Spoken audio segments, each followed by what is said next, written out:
আজকে কিন্তু কিছু কিছু সত্যি কথা শেয়ার করে দিব আপনাদের মাঝে। কি যেটা জানেন? চলেন বলি তাহলে। আসসালামু আলাইকুম, কেমন আছেন সবাই? আলহামদুলিল্লাহ, আমি তো খুব ভালো আছি। আশা রাখছি আপনারাও খুবই ভালো আছেন। তো আগে কিন্তু মানে ভুড়ি ভুনা করেছিলাম, সেটার রেসিপি কিন্তু আপনাদের কাছে শেয়ার করে ফেলেছি।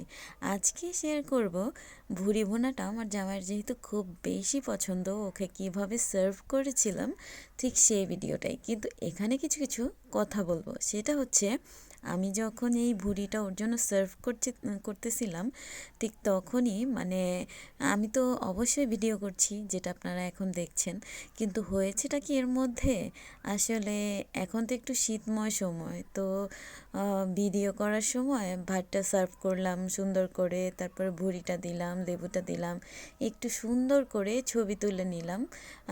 তার মধ্যে আবার ছিল কিছু মিষ্টির আয়োজন। রাতের বেলা মাহিদের বাবা জব থেকে ফেরার সময় জিজ্ঞাসা করেছিল, প্রতিনিয়তই করে, আপনি কি খাবেন বা কিনে আসবো।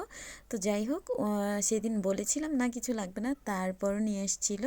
সেটা হচ্ছে বরাবরই আমরা দেশীয়র থেকেই ম্যাক্সিমাম মিষ্টির জিনিস অর্ডার করে থাকি, তো সেখান থেকেই নিয়ে এসেছিল ছানা আর রসমালাই। তো যাই হোক, ছানাগুলো দেখেন মাশাল্লাহ, এক একটা এক এক ফ্লেভারের ছিল।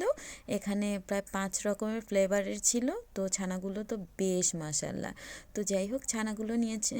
তো নেওয়ার পরে এখানে মাহিদের বাবাকে সুন্দর করে একটু সাজিয়ে গুছিয়ে তারপর খাবারটা দিতে চেয়েছিলাম। এখানে দুইটা উদ্দেশ্য ছিল, একটা ছিল একটু ভিডিও করব সুন্দর করে, আর দ্বিতীয় নম্বরটা হচ্ছে প্রথমটাই হচ্ছে আমার জামাইকে সুন্দর করে খাবার দেওয়া, আর দ্বিতীয়টা হচ্ছে ভিডিও করা।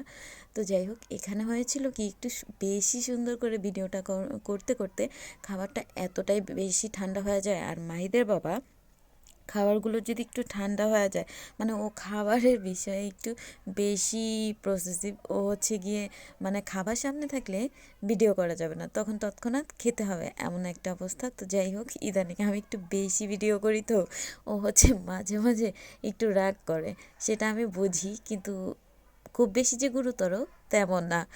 আমাকে বলে, এখন তো খাওয়ার সময়, আগে খাবো তারপর আপনি ভিডিও করবেন। আচ্ছা বলেন তো, আমি খাওয়ার পরে কিভাবে ভিডিও করবো? আমি কি পেটের ভিতর ঢুকে তারপর ভিডিও করব? তো যাই হোক, মাহিদের বাবাকে কিন্তু ঝাল ঝাল ভুড়ি ভুনাটা এভাবেই সুন্দর করে সার্ভ করেছিলাম, আর মাহিদের বাবা খুব বেশি খুশি হয়েছিল। কিন্তু যদিও ভুড়ি ভুনাটা একটু ঠান্ডা হয়ে গিয়েছিল, বলতেছিল যে আপনি আমাকে ভুড়িটা খাওয়ালেন, কিন্তু আপনি আমাকে ঠান্ডা করে তারপর খাওয়ালেন। তো যাই হোক, ভিডিওর পিছনে কিন্তু অনেক অনেক গল্প থাকে, যেগুলো আপনাদের অনেক বেশি অজানা। ভিডিওগুলো কিন্তু খুব বেশি সুন্দর হয়, আমরা দেখে কিন্তু খুব বেশি খুশি হয়ে যায়, কিন্তু তার পিছনের গল্পগুলো ঠিক তেমনই কিন্তু ভয়াবহ থাকে।